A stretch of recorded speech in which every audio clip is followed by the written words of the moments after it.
ఇప్పుడు 6 సినిమాల్లో 4 సినిమాలకి నువ్వే ప్రొడ్యూసర్వి. అవును. అంటే ఏంది పర్టిక్యులర్ రీజన్ ఏమన్నా ఉందా? ఏం లేదు, అన్ని మూవీకి నేను బిగినింగ్ నేనే డబ్బు పెట్టుకొని చేస్తాను యాక్చువల్లీ. అయిన తర్వాత కంప్లీట్ ఫినిష్ అయిన తర్వాత ఒక అకౌంట్స్ ఉంటుంది. సో ఆ అకౌంట్ ప్రొడ్యూసర్కి ఇచ్చేస్తాను. So they will give the money. So నేను రెమ్యునరేషన్ ఇది ఇంత అయింది అంత ఇది ఏమీ లేదు. So purely passionate about movie. ఒక మూవీ ఎందుకు చేస్తాను ఉంటానంటే, so I'm earning from the cinema. So cinema నుంచి డబ్బు వస్తుంది, సినిమాకే వెళ్ళాలి. ఇది నా నా పాయింట్ ఆఫ్ వ్యూ. ఒక మూవీ చేస్తే ఇయర్లీ 1 మూవీ చేస్తూ ఉన్నాను. ఒక మూవీ చేస్తే around 3,000 to 4,000 peoples will survival. ఆయన ఫ్యామిలీకి మీన్ అన్ని ఎందుకు చేయకూడదని చేస్తూ ఉన్నాను అಷ್ಟೇ. This is my 6th movie. ఇందులో ఒక సినిమాలో నువ్వు హీరో చేసావు కదా? అవును. ఎందుకు మరి ఆ సినిమా తర్వాత అది సక్సెస్ అవ్వలేదా? ఎందుకు? అన్నీ 100 days. మరి 100 days అయినప్పుడు తర్వాత ఆర్టిస్ట్గా ఎందుకు చేయలేదు అంటున్నా? నా టైం ఎక్కువ మ్యూజికే ఉంది సార్. సో ఆర్టిస్ట్ అవ్వాలి అని నాకేమి ఇది లేదు.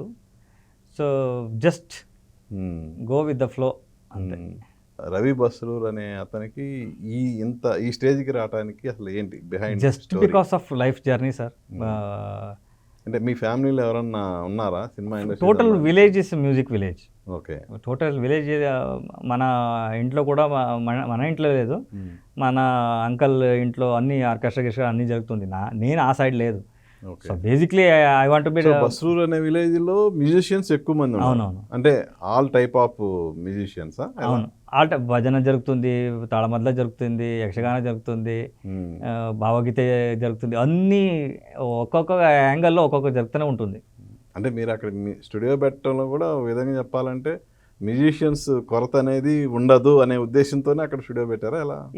దాన్ని ఎవరన్నీ కంప్లీట్ హాబీ ఓరియంటెడ్ మ్యూజిషియన్స్. నేను పెట్టేది రిప్రజెంట్ అవ్వాలి. సో అందరూ అక్కడే వస్తే ఒక విలేజ్ గురించి ఒక ఐడియా వస్తుంది. So they also do something for their village. ఇది నా idea actually. So idea work అయింది అంతే.